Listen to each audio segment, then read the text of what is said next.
grande, ho sempre lavorato facendo miracoli alla Germania, al Belgio, alla Svizzera. Come avessero mandato all'Albania, 5.000 euro andare a tornare.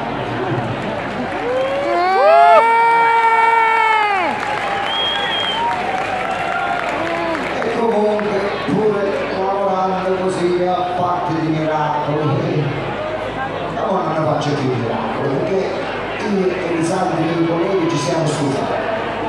Perché l'essere umano non lo sa neanche lui se un desiderio che viene suo o se dell'algoritmo, non capisce.